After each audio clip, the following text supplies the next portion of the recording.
Ассаламу алейкум ва рахматуллахи ва баракату. Құрметті қазақ елі. Баршаңызға Рамазан айы мүбарак болсын.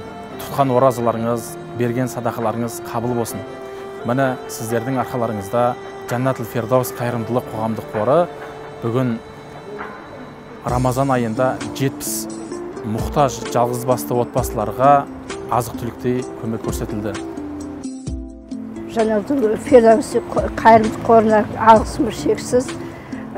Ораза қабыл болсын, осы беріп жатқан садақаларыңыз қабыл болсын. Рахмет сіздерге, Алла разы болсын.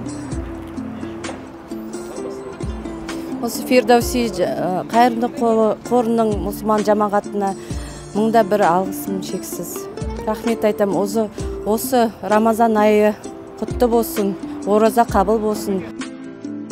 Жаннатул Фирдауси қорына көп рахмет айтам.